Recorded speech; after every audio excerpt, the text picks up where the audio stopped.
See, this country provokes the believer in me. And I stand here to accuse us of idolatry. But the deities we worship in vain for protection and healing are not wooden figures hidden in the floorboard or ceiling. Tell me, what do you call a ministry of health that has no hospitals? Or a minister of education that provides no schools? Or His Excellency the Governor that cannot pay salaries? Or a powerful police force that catches no thieves? Tell me, what do you call a ministry of housing that bestows no housing? Or a ministry of works where nothing is working? Or a strong man whose people, though homeless and jobless, still come out each time to vote him en masse? See, this country provokes the believer in me. And I stand here to accuse us of idolatry. But the divinities who promise and fail, yet retain adulation, are not spirits with names too terrible to mention. Tell me, what do you call a people who sing the praises of leaders in a country of blackouts, broken roads, and armed robbers? Or a young man who gives his blood campaigning for a politician who will not even let him know when CBN is employing?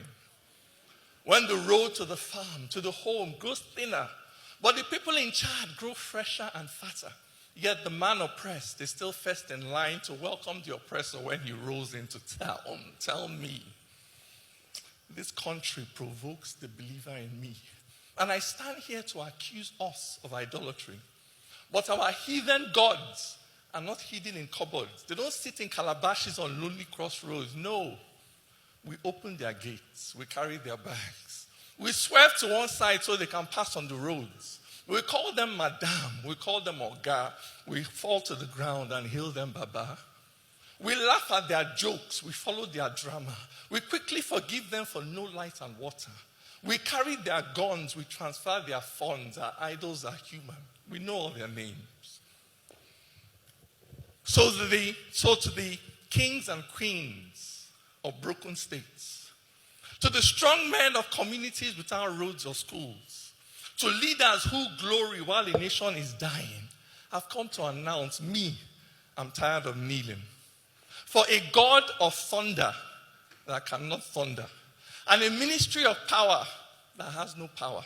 No matter how you may want me to phrase this, they both belong to the category of the useless. Because them get eye, but them know they see.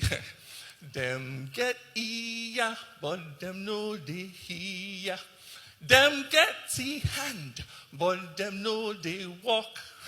See them mouth, oh, na so talk. Man-made gods, man-made gods, man-made gods. Man, I will never worship. Never worship. I beg, carry your own bag.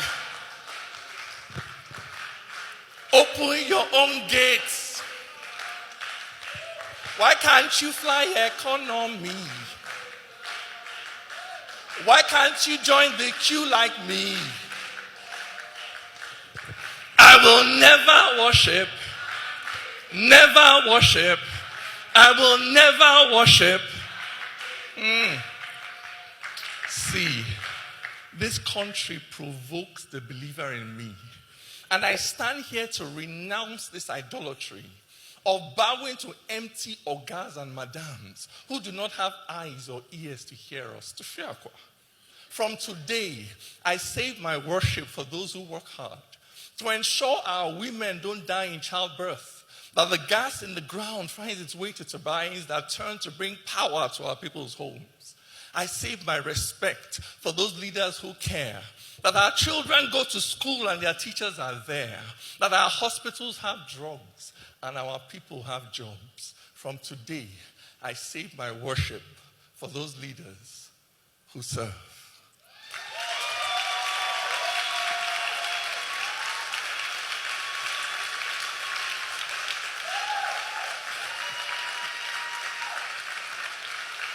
My name is DK Chukwumerije. And this is an excerpt from my latest spoken word theater production titled Man-Made Gods. And hopefully we'll bring it to Lagos sometime next year. Thank you.